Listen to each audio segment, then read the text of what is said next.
Mike Dell's World number 413 for the 7th of November, 2025. I think it's time for Mike Dell's World.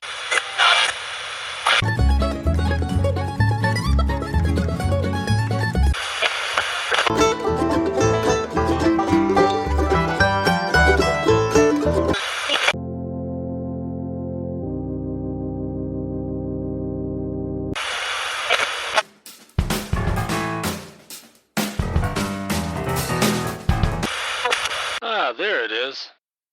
And there it is indeed. Hey, today we're going to talk about the local airport, Traverse City Airport, KTVC. For those of you that follow such things, as you know, I'm a pilot, and I fly out of Traverse City. When I go flying, I'm a completely fair weather pilot and fly once in a while and all that good stuff. So, but yeah, I fly out of there. But I thought it might be interesting to go into the history of Traverse City Airport. It wasn't always where it is now. Right now, it's literally a mile from me. Well, it's actually less than that. If I go to the end of my driveway, I can kind of see the end of runway 28, which is the long runway, coming from the, planes land flying towards the west. And they fly right over 3 Mile Road. I think in my road trip episode a few days ago, I actually, drove past it and mentioned I just crossed the center line on 28. Anyway, but it's right in kind of on the east side of Traverse City. Technically, the Traverse Heights section of Traverse City is on the west side of it. And on the east side, of course, is 3 Mile Road, and the north side, South Airport Road, appropriately named, I guess. And on the north side of it is Parsons Road, which is, kind of a semi-main road that runs basically runs along the airport on the east side, or on the north side. Jeez, I got my directions all screwed up. Well, mainly because where I'm sitting in my studio, I'm facing south, so I always kind of turn everything around unless I think about it. But Traverse City Airport wasn't always where it is now, as I said. I guess the old airport was called Ransom Field, and it was located on what's now called Veterans Drive, and it's kind of a bit of a shelf on the west side of Traverse City, south and west side of Traverse City. I guess if you're a local, kind of where Memorial Gardens Cemetery is kind of where the old airport was, and that was opened in 1929. And then in 1936, they moved to what was then known as Traverse City Naval Air Station, or Naval Air Station Traverse City, I guess is probably the nomenclature. But they took over that. It was owned by Grand Traverse and Leelanau counties, a joint ownership in it, and now it's owned by the Northwest Michigan. Here, I'll read it just so I remember what it's called. Where is it? I think it's the Northwest Regional Airport Commission, or Airport Authority. There we go. And so that's just an entity that was created by the two counties to oversee the airport. But it's a pretty big chunk of land, especially where it is. They've talked about moving it again, but anyway, in 1946 they moved to the Naval Air Station grounds, which was kind of inactive after World War II. The Naval Air Station pioneered a lot of, believe it or not, drones, or non-piloted vehicles, aerial vehicles. Now, not to the extent that we're using them now, but that was kind of what they did back in the day. And originally it had 4 runways, and I cannot find an old chart to figure out where those runways were. Currently it has 2 pieces of pavement, which is technically 4 runways, but for the sake of what this says, there would have been 8 possible runways with 4 pieces of pavement, or maybe it was some of them were grass. I don't know. But currently it's runway 28 and 10, depending on which way you're coming in. And then there's another runway north-south. It's 36 and 18. And I sort of remember 23, which kind of crisscrossed those 2. That wasn't that long ago that they got rid of that runway. I don't know, probably in the 70s or early 80s. I do remember a story from my Saturday morning coffee clutch where the North Central Airlines, I believe it was, or Republic Airlines, one of those airlines back in the day, were bringing the first DC-9 into Traverse City, and the pilots, they were all expecting them to land on 28, which is the longest runway, and they came in on 23, or whatever that crisscrossy runway that doesn't exist anymore was, which was the shortest runway. So it sort of surprised everybody. But anyway, and now, it changed to a Coast Guard Air Station in 1946. Coast Guard Air Station Traverse City is still there, the Guardians of the Great Lakes, but they kind of compose about 1/8 of the property there now. They're over on this side of in fact, they're right close to where I live here on 3 Mile. And they've got some helicopters, and, over the years they've had other things. I remember, living 10 miles west of town, I could hear the Coast Guard, or the albatrosses. Albatross is an amphibious plane with big radial engines on it, and those things were loud, and we could hear them take off and or land, mostly take off because they're full power, but we could hear them 10 miles away. I can't imagine what it would have been like living where I live now. It's not bad, but I hear airliners and helicopters and all the stuff. Traverse City, believe it or not, is the 4th busiest airport in the state of Michigan. Only 2 that are busier are Wayne County, or whatever it's called now, Detroit Metro Airport. That used to be called Wayne County. But Detroit Metro Airport in Detroit and Grand Rapids are the 2 other busiest airports. And Traverse City's 3rd. And if you know anything about airspace, Traverse City is a Class Delta airspace, which is the least restrictive airspace compared to, that has a control tower. Deltas are the ones that have control towers. Then Charlies are usually bigger. That's what Grand Rapids is. And then there's Bravos, and the Bravos are like, Detroit, Chicago, all the really big ones, Atlanta. But Traverse City's a Delta, so that means they own the airspace from the ground to 3,600 feet. Oh, geez, I should know that. That doesn't really matter because I don't fly over the airport, and I fly to it and from it and around it, but not over it. But 3,000 something feet to the ground and 4 miles approximately, and it looks like just a cylinder of airspace. And to fly into that, you have to have 2-way communications with the tower, and that's really about the only restriction. You got to kind of do what they tell you when you're in their airspace, of course. But again, it's not a super restrictive airspace compared to, say, Grand Rapids and Detroit. And we're almost as busy. Well, we're not as busy as Detroit, not even close. But I'd say we're on par, at least in the summer, with Grand Rapids.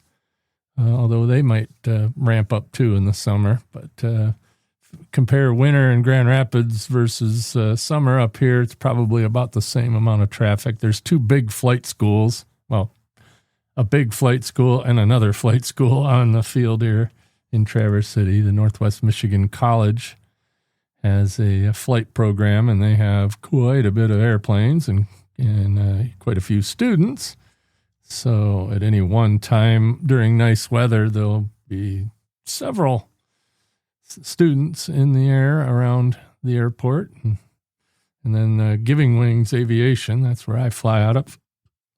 They, usually have 3 or 4 airplanes flying during nice weather, and a lot of training going on and lots of comings and goings. But it can get busy. I remember it was probably a month ago. I was in the pattern, and let's see, there was 2 or 3 airline flights, a bunch of business jets, and there was at least 3 or 4 of us in the pattern.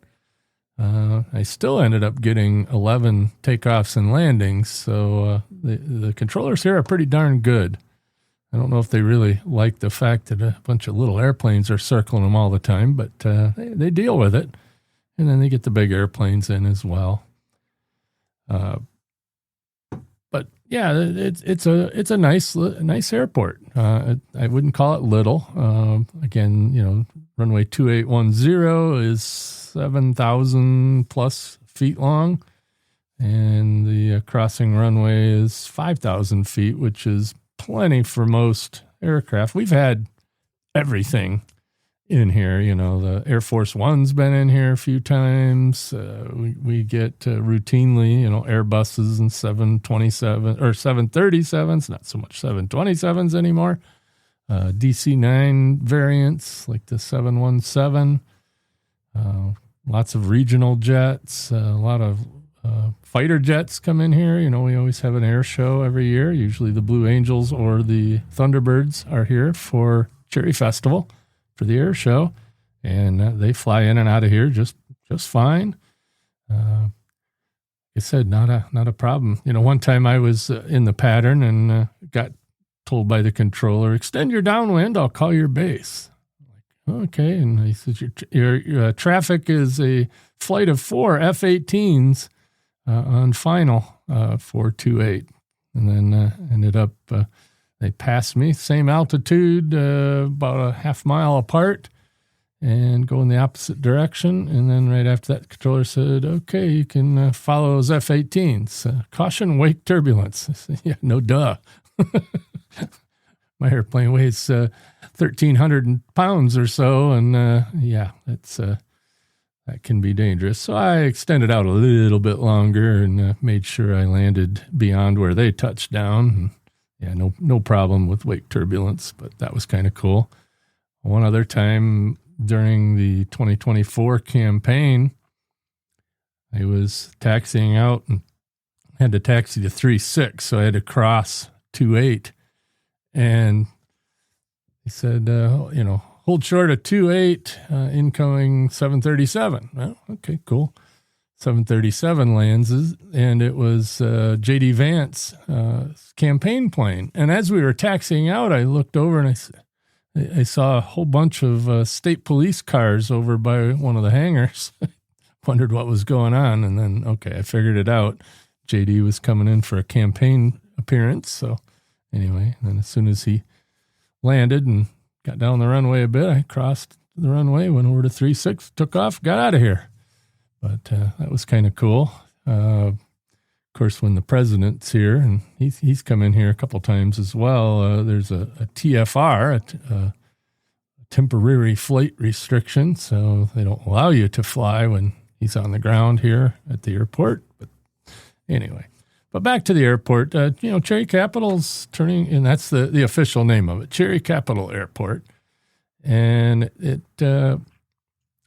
it's getting kind of large. Back in the day, they had a terminal building on the south side of the main runway, south side of the airport. And, it had a couple of gates, and that was really about it. There really wasn't a lot there. and they built the new terminal across the field. And this, I believe, was somewhere in the 2000s, early 2000s. What had to be, because during the 2004 election, President Bush came in here. And he was the first user of the new terminal. They parked Air Force One out on the airline ramp at the new terminal, and he walked through the new terminal building to get to his motorcade to go to whatever event he was going to. So they got pictures of him in that new airport terminal. And I say new because it was from 2004. It's almost 20 years ago, or over 20 years ago. But now they're expanding it again. We have quite a few flights. It used to be that the only place you could go out of Traverse City was on, I believe it was Republic Airlines, and then North Central Airlines, and then it switched to Northwest Airlines, and then Delta, as all these have merged together. And then a little while later, American came in. But the only flights we had were between here and Detroit and here in Minneapolis. So now year-round, they have Allegiant Airlines, and they fly to Fort Lauderdale, Phoenix, St. Petersburg, Florida. And then seasonal, they do Orlando, Sanford, and Punta Gorda, Florida. Those are all non-stops. Allegiant, they're an up-and-comer discount airlines. My wife flies them quite a bit when she goes to Florida. It's kind of cool. And I believe they're seasonal for the two other Florida flights in the winter, where most of the rest of these that have seasonal flights are summer-only seasonal flights. Like American, most of the time they fly back and forth to Chicago. That's kind of their gig. But in the summer months, they have a direct flight to Charlotte, Dallas, and Washington National. And what was cool about that is I was able to use those flights, or at least the Dallas one and the Washington one. And also on another airline, I was able to use one to Denver, a nonstop flight. We don't get a lot of nonstop flights here. Like when I fly out, I'm usually going to Detroit or Chicago to switch airplanes. But anyway, the mainline American has Charlotte, Dallas, Washington, and then American Eagle, the affiliate, obviously. They do Chicago O'Hare, Boston, Charlotte, Dallas, LaGuardia in New York, and Philadelphia. All but the Chicago one is seasonal in the summer. Aveo Airlines, or Avilo, or I don't know how to pronounce that, but they only have one flight, and they go to New Haven, Connecticut, of all places, and that's just seasonal. Delta, that's kind of the main airline here, but not necessarily anymore, because United is here as well, but they mainly go to Detroit and seasonally to Minneapolis and New York. And they just added a year-round flight to Atlanta. I just saw that in the news. And then Delta Connection, which is Delta's affiliate airline there, they also do seasonal to Boston, and then Minneapolis. Anyway, kind of cool. JetBlue just got here, and they're doing seasonal routes to Boston, so they're probably not here in the wintertime, but they're here in the summer. And Sun Country flies to Minneapolis only, and it's seasonal. United, that's another big one. They do Chicago year-round, and United Express does Chicago year-round, and then seasonally they do Denver and Washington Dulles. And then Houston, I guess, and Newark. Anyway, so that's quite a bit for a little airport like this. Definitely not what it used to be like. I'd go to Coffee Klatch with a lot of ex-airline pilots that were around here, back when Republic and North Central were the things. And one of the guys was saying, he says, yeah, they'd leave Detroit they would fly to Grand Rapids and then Muskegon and then Traverse City and then Pellston, which is kind of an interesting little airport. I'm going to do another episode about aviation up north here, and I'll be talking about Pellston Airport. But anyway, they would do, 8-10 stops and end up in Minneapolis. They don't do that kind of thing anymore. Now it's all hub and spoke with the little commuters, with the exception of some of these newer airlines that are now doing some non-stops, but for the most part, it's hub and spoke. So, they don't have these routes that the airliners used to fly. They save the bigger airplanes for the longer flights and the smaller airplanes getting people to the bigger airports. There's nothing wrong with that. And, Traverse City is not a hub to anywhere. I don't believe it's normal for somebody to fly through Traverse City to get somewhere else. They usually originate here or end up here, not flying through. So there's not a lot of switching airplanes in Traverse City. It's or at least that's not normal. Now, once in a while, if the weather in Pellston's bad and the Delta flight that's going up there has to land in Traverse City instead, sometimes they'll hang out and then fly up to Pellston, and other times they'll bring a bus and just haul them up there on the bus. Yeah. I paid for an airline ticket. I don't want to go on a bus. But anyway, I haven't had any major wrecks here at Traverse City as long as I can remember. We've had some interesting, small plane, quote unquote crashes, but nothing too crazy. Usually it's gear up landings or collapsed gear or something on the runway, totally expected or unexpected. But they did have a CRJ run off the runway, landing in Traverse City back in 2007. And he just overran the runway and ended up in the snowbank at the end of the runway. And it did a little damage to the airplane, but there were 52 people on board and nobody was injured. And it was a really snowy night, and I don't think the pilots realized that when they got on the ground, the brakes aren't going to work that good, and apparently didn't get the thrust reversers in enough to get it stopped. But like I said, no harm, no foul. That airplane sat on the ramp probably a couple of weeks before they got it fixed and flew it out of here. So it was no big deal. Had one of the college airplanes land in the graveyard off the end of 1-8, or not the graveyard. That's right. That would be a good place to land if you had to, but no, they landed at the Traverse City Civic Center. That's right. It was so they landed on a ball diamond there and kind of ran up against a fence. They had an engine failure on final and couldn't make the runway from wherever they were. And that airplane's still flying. And in fact, well, they're not flying today. It's kind of crappy out, but I see it all the time on flight radar, on the ADS-B thing that you can watch airplanes on. And so that one's 5 November Whiskey. It's the last part of his call sign. But they got it hauled back to the airport, fixed the engine, and a couple little dents from hitting the fence. And it was back flying in no time. So anyway, that's kind of the rundown. Traverse City Airport, pretty important to northern Michigan as far as getting in and out of here. I mentioned Pellston Airport. They actually have a Delta flight that flies out of there. That's pretty close to the Mackinac Bridge, so it's a bit north of us, and a lot of the Upers fly in and out of there.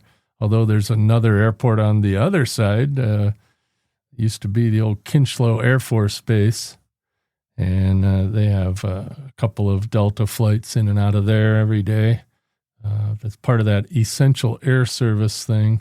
There's an airport about an hour away by driving called Manistee Airport, and they have an airliner there that just goes back and forth to Chicago. I've actually taken that a couple times in my travels just because sometimes it's easier just to go over there, although I'm a mile from the terminal building at Traverse City, so it's really not a big deal. But Anywho, that's it for today. And let's see, tomorrow I got a rant for you.